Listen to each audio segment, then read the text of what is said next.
dans cette nouvelle vidéo un peu détente, un peu ASMR, où on essaie d'apprendre ensemble l'HTML et le CSS.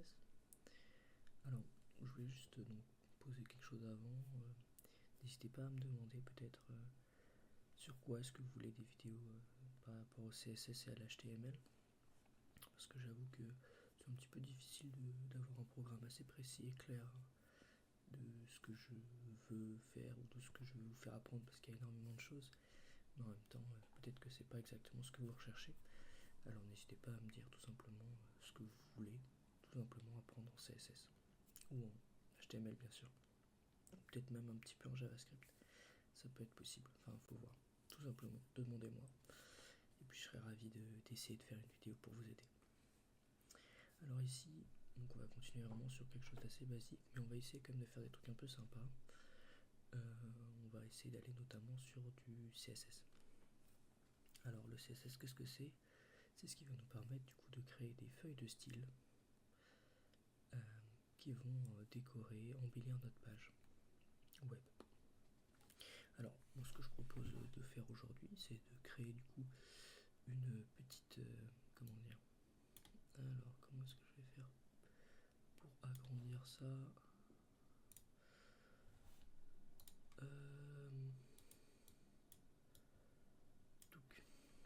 Ok, alors le but ça va être, je pense, de centrer un peu le titre, essayer peut-être de le décorer, je sais pas trop, et puis de faire de ces deux boîtes des boîtes avec lesquelles on pourra peut-être, je sais pas, interagir, mais du coup les embellir, etc., etc.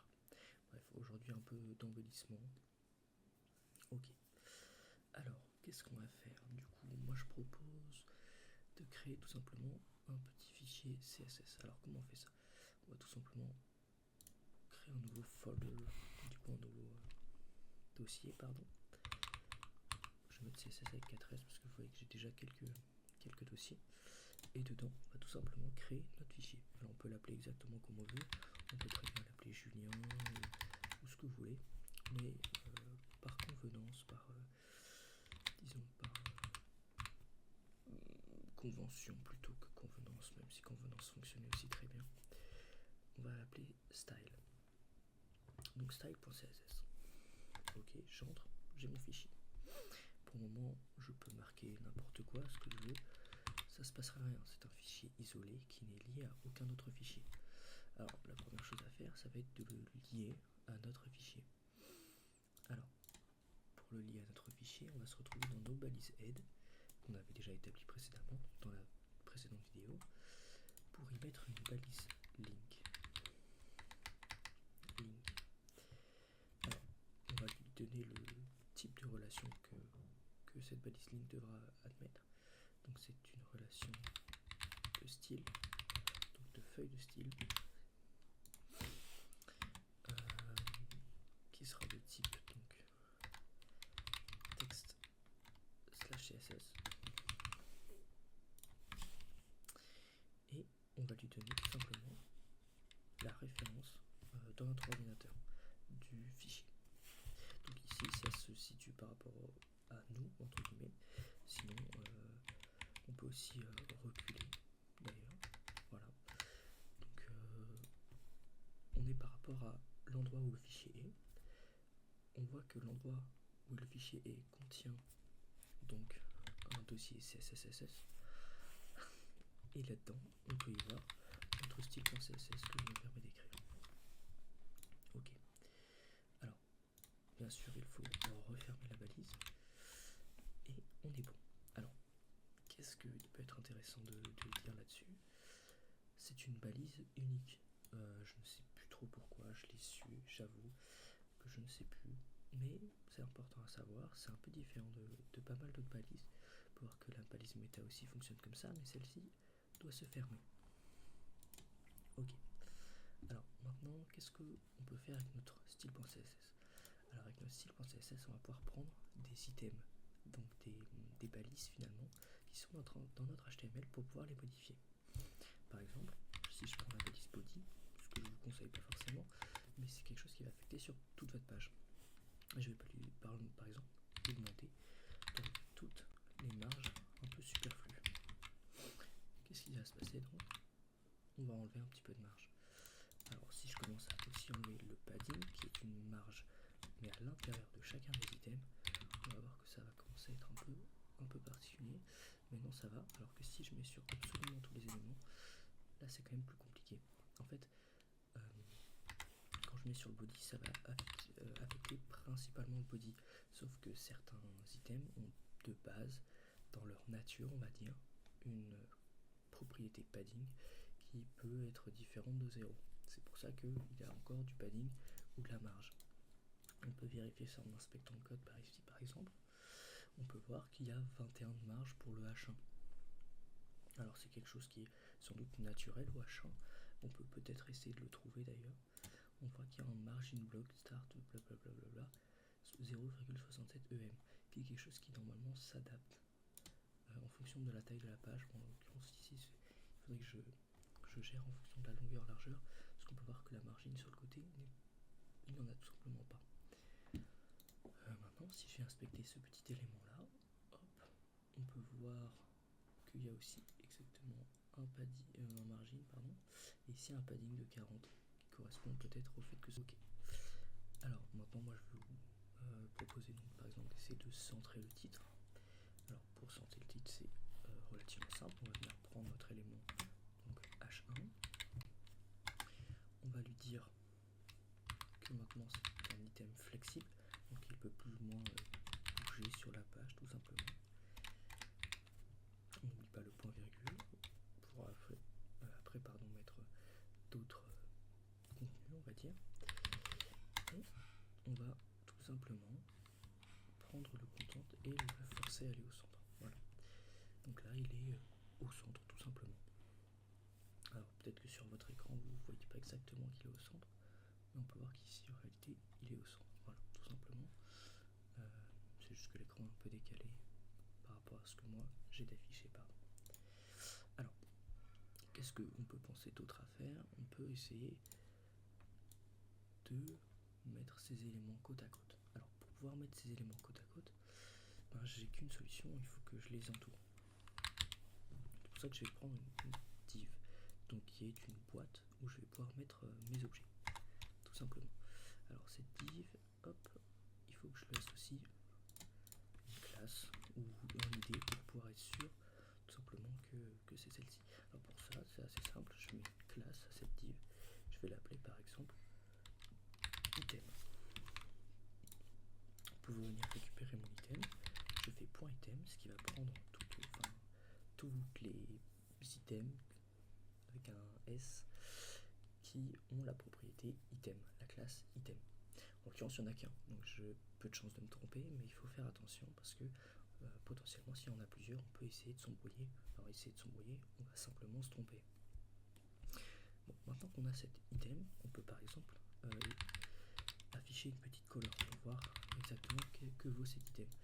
Bon, ici color prend tout simplement en compte les écritures, c'est pour ça qu'on va faire background. Mince, je pensais que mon color allait rester. Et là, du coup, on voit que c'est tout simplement tout ça. Alors, c'est utile pour savoir exactement si on a tous nos éléments qu'on veut dedans, est-ce qu'on a bien mis notre balise. Ok, maintenant que je sais que j'ai bien mis cette balise, je vais aussi lui dire d'être flex. Alors là, moi, qu'est-ce que je veux faire, c'est de essayer de changer quelques trucs. Alors, la réalité, c'est que tout ne se balade pas non plus tout à fait. Mais bon, pour être sûr que, disons, ça va bien avec ça, et ça va bien avec ça, que la page soit un petit peu ordonnée, il faut que j'aille chercher mon OL. Alors, mon OL, on peut revenir dans la page HTML, qu'est-ce que c'est? C'est ma liste, tout simplement. Alors, ici, on va se retrouver à un problème, c'est-à-dire que là, en soi, le OL est considéré comme un item différent du H2. Je vous propose de mettre dans notre liste notre titre. Ok, alors pourquoi? Parce que tout simplement, ça va nous permettre ici, hop, de le récupérer en dessous. C'est deux items différents. Donc ces deux items sont traités de la même manière, donc en gros guillemets, ils sont au même endroit. Là, j'ai pas forcément du coup besoin de forcer les choses. Dans le sens où normalement il aurait fallu du coup que je en fasse une colonne et que cette colonne je la décale en la fixant en dessous de mon H2. En fait tout ça aurait été un peu fastidieux, alors que là hop, il me suffit de mettre ça dans ma balise OL pour changer le tout. La réalité c'est que c'est sans doute plus évident de remettre une div, parce que c'est pas un... En fait, le mieux c'est sans doute ici de créer une div avec une classe qui sera égale à... qu'est-ce qu'on peut mettre ici? Donc c'est section. Alors, sachant que la balise section existe, mais bon, c'est pas très grave. Et ce qui va être très intéressant, en fait, c'est ce qu'on va faire, vous allez voir. En fait, c'est ce qui va être très intéressant. C'est donc hop, que là, déjà, notre item a bel et bien un seul élément, donc la div de classe section. Et on va faire ici une autre div qui va être de la même classe. Alors, pourquoi? Tout simplement parce que c'est à peu près 2 fois le même item. Je veux qu'il y ait le même traitement sur mes 2 items. Et qu'est-ce qui va se passer? Bon, tout simplement, là tout est parfait. Alors, ici, ça on n'en a pas besoin en réalité. Et si on veut juste atteindre la balise OL, dans notre page, dans notre cas, la balise OL suffit. Mais si on va être précis et aller chercher la balise typiquement qui est dans classe item, puis dans classe section, puis OL, et ben c'est comme ça qu'il faudrait le faire. Parce que sinon, si tout simplement, après dans notre page, on rajoute une balise OL, elle va profiter des mêmes attributs qu'une balise OL ici. Et ça, bah, tout simplement, on n'en veut pas. On veut que, on veut cibler notre élément. Bon, en l'occurrence ici, si on veut vraiment cibler notre élément, il faut mettre un point item. Hop, puis un point. Qu'est-ce que j'ai mis? Section. Puis la balise OL. Alors, qu'est-ce qu'on peut mettre du coup, par exemple? On peut ajouter un petit padding, donc qui est une marge à l'intérieur de 8% de la page avec 4% de la page. Alors 8% ça va être pour normalement, si je dis pas de bêtises, tac tac, inspecter. Alors le 8% c'est pour par rapport effectivement en haut ou en bas, et le 4% c'est par rapport au côté, tout simplement. Alors maintenant on peut voir qu'il se passe des choses un peu bizarres. Alors peut-être que... Oui, ok. Voilà. Effectivement, parfois du coup l'HTML et le CSS se mêlent et ça rend des choses pas très belles. Bon, en l'occurrence, ici c'est exactement ce qu'on veut. On ajoute notre petit padding. Est-ce que le Align Item Center ici va changer quelque chose? Oui. Est-ce qu'il va centrer nos éléments dans notre petit truc? Il suffit simplement de leur dire d'être flexible. Hop. Du coup, on va devoir forcer aussi leur direction, ce que je voulais pas forcément faire au début, mais là, entre guillemets, on me le force. Et voilà. Alors maintenant, on peut voir que nos 2 objets, effectivement, ils sont côte à côte. Ils sont entre guillemets un peu comme je le voulais, même si peut-être que le align item ici n'était pas nécessaire en réalité. Il faut hop fermer mon accolade. Juste, non, j'ai oublié où est-ce qu'il était. Là, juste ici, pardon. Et du coup, on est pas mal. Mais on veut quand même qu'il y ait un espace peut-être entre les deux. Parce que là, c'est pas très esthétique quand même. Alors pour créer cet espace, on va tout simplement venir dans notre classe item du coup, qui est le point de départ de nos 2 choses. Et on va dire que dans la boîte item, on veut que nos éléments soient tout simplement un peu séparés. Alors il y a beaucoup de façons de le faire, mais là celle que je trouve la plus... Donc la mieux tout simplement. Alors il pourrait y avoir le Justify Content Center par exemple. Et là après on va mettre un margin entre chaque de... Alors si je le mets auto, ça va rien faire. Mais si je fais par exemple 0, 0, et là c'est là que ça va être un peu problématique parce que du coup je dois mettre une margine en fonction des items, en fonction du coup du premier margine à gauche, à droite pardon, alors que l'autre une margine à gauche. Enfin bref, c'est un peu compliqué. C'est pour ça qu'il existe une propriété directement qui s'appelle Justify Content. Alors ici, hop, il suffit de faire un contrôle espace pour avoir plusieurs propriétés. Et là on peut prendre un peu celle qu'on veut. Alors par exemple si on prend end, ça va mettre par rapport à la fin, bien sûr. Flex end c'est par rapport au flex. Donc bon, vu qu'on est dans une entièreté de flex, ça change pas trop. Alors moi j'aime bien le space between.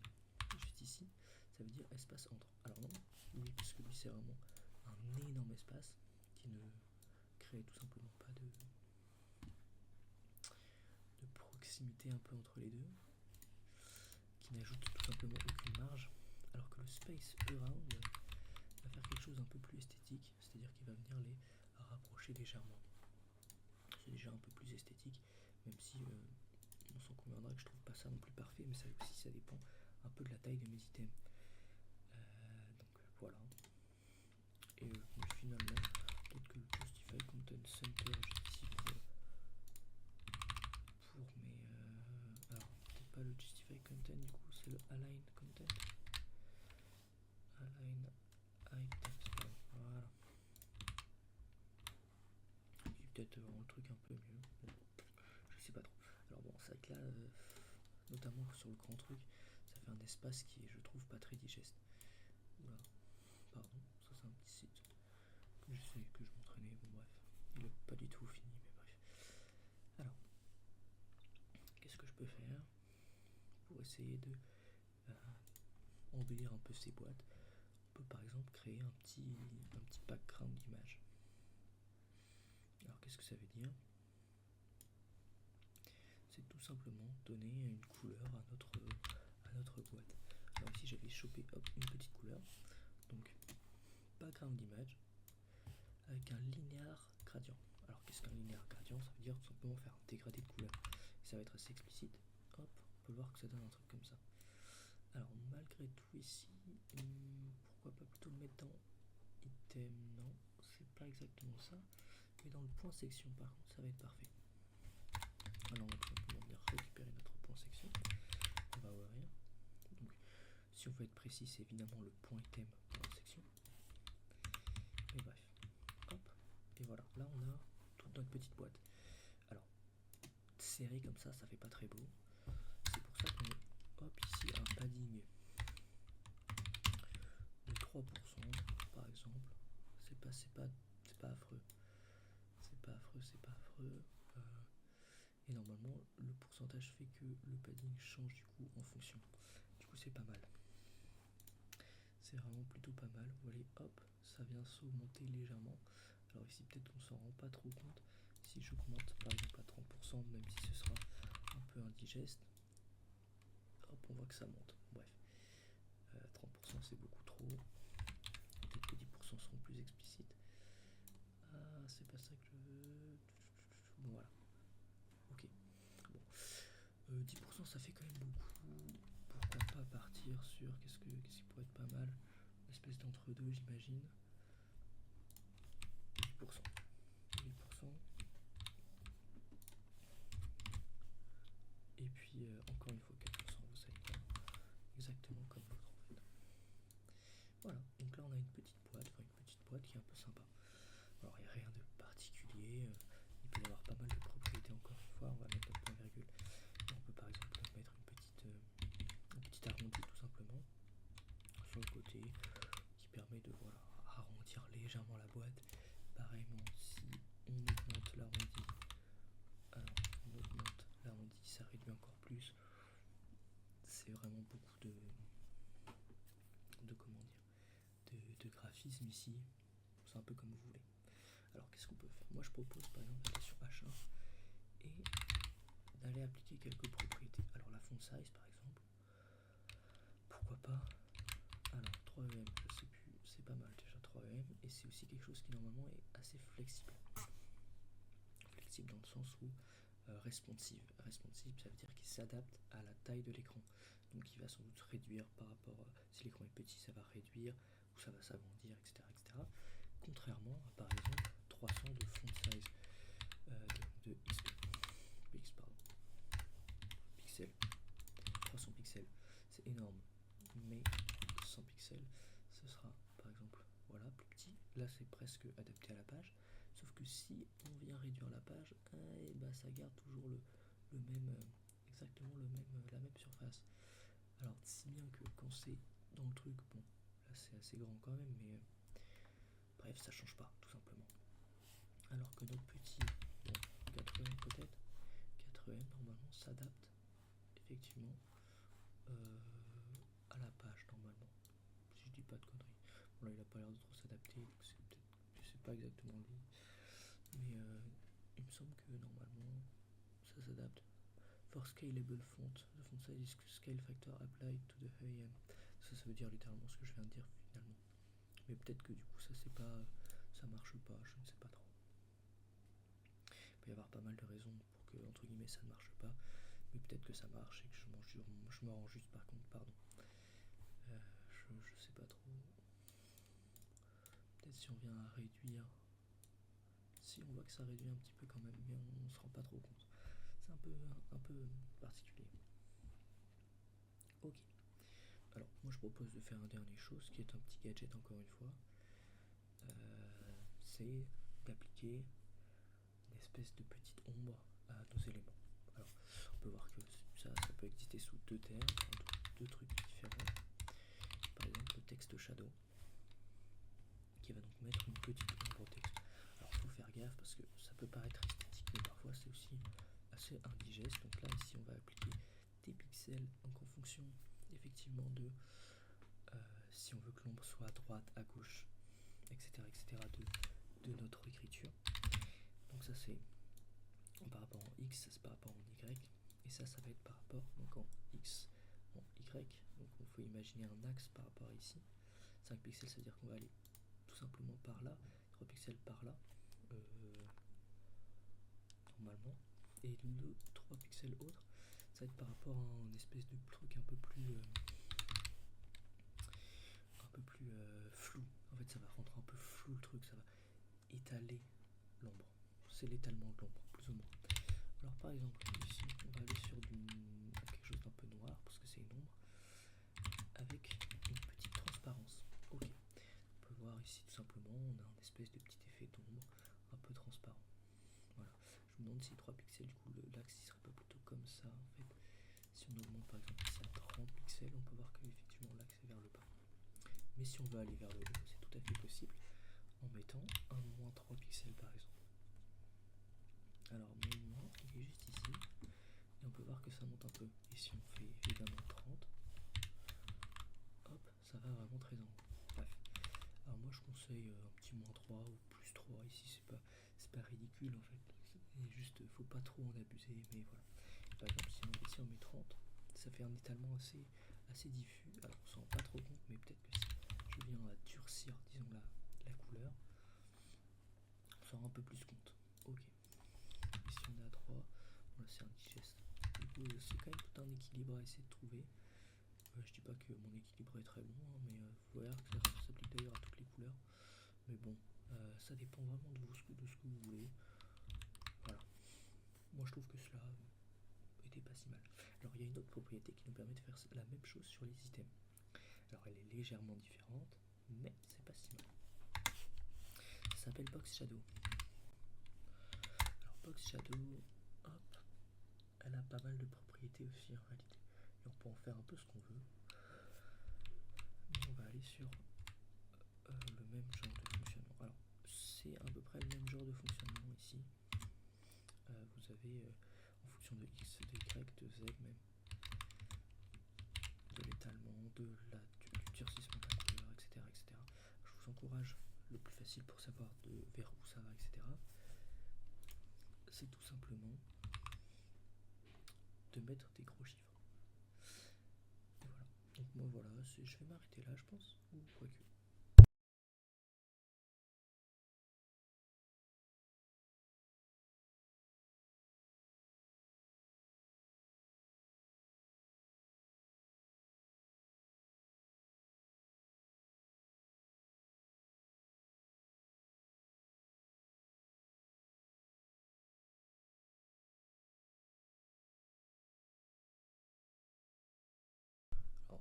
propose qu'on fasse effectivement une dernière petite et cette dernière petite chose, ça va concerner une autre propriété sur la section qui s'appelle le hover. C'est-à-dire quand on va passer notre souris dessus.